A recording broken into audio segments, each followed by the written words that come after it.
मध्य प्रदेश के CM doctor Mohan Yadav ने पत्नी के साथ बुलेट ट्रेन में सवारी की। उन्होंने कहा कि अब तक बुलेट ट्रेन को टीवी न्यूज़पेपर में ही देखते और सुनते आए थे, लेकिन आज बुलेट ट्रेन में बैठकर ऐसा लगा कि हवाई जहाज का सफर ट्रेन में कैसे हो सकता है। ये दिखाई भी दे रहा है। सीएम ने कहा कि मैं इस ट्रिप में अपनी पत्नी सीमा यादव के साथ 4 दिन की यात्रा में रहा। यहाँ के कल्चर को देखने समझने के लिए हम धार्मिक स्थानों पर गए। बौद्ध धर्म के स्थान पर सपत्नीक गए, जाने कि हमारी यहाँ की अपनी परंपरा है। मुझे अच्छा लगा कि बौद्ध संस्कृति भगवान सूर्य से जोड़ती है और गौतम बुद्ध से जोड़ती है।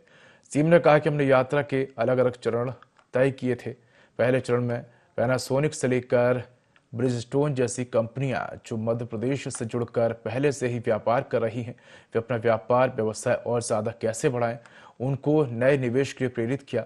आमतौर पर इन मल्टीनेशनल कंपनियों के मूल मालिक या डायरेक्टर ज़्यादातर दूसरे देश के दौरे पर नहीं जाते, वे अपने हेडक्वार्टर पर रहते हैं। हमने उनके हेडक्वार्टर पर आकर सारी बातें बताई और हमसे जुड़ने के लाभ बताए।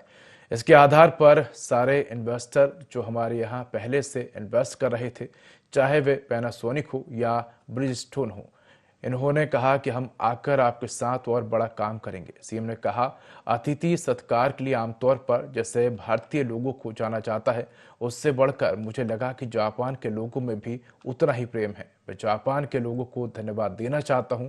यहाँ तक कि जिस होटल में हम ठहरे, वहां हमने देखा कि होटल में खाना बनाने वाले कुक से लेकर सभी प्रकार की सेवाएं देने वाले लोग ताली बजाकर अपना प्रेम लुटा रहे हैं।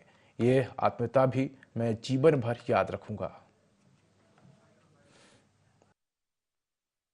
बुलेट ट्रेन तो अभी तक तो हम केवल टीवी में, पेपर में, समाचारों में देख करके सुनते ही आए थे, लेकिन बुलेट ट्रेन में बैठ करके हमने सुबह सफ़र किया और अब वापस जा रहा है तो ऐसा लग रहा है हवाई जहाज का सफ़र ट्रेन में कैसे हो सकता है, ये दिखाई भी दे रहा है। और कई बार लगता था कि जब 300-400 से ऊपर ट्रेन चलती, 500 के ऊपर चलती, तो ट्रेन चलती कैसे होगी। लेकिन ये ऐसा लग रहा है कि नॉर्मल ट्रेन चल रही है, लेकिन इतनी मजबूती से चल रही है कि ये हमारे लिए अपनी उन्नत तकनीक की तरफ विश्वास बढ़ाने के एक बड़े परिणामकारी व्यवस्था का ये अंग है, एक तरह से मान के चले। तो आने वाले समय में जैसे माननीय मोदी जी ने अहमदाबाद से बम्बई की बुलेट ट्रेन की योजना की बात कही है, हमारे यहाँ भी कई प्रकार की ट्रेनों की परियोजना जो काम कर रहे हैं। हम भी माननीय मोदी जी के माध्यम से रेल का नेटवर्क भविष्य में जापान की सहायता से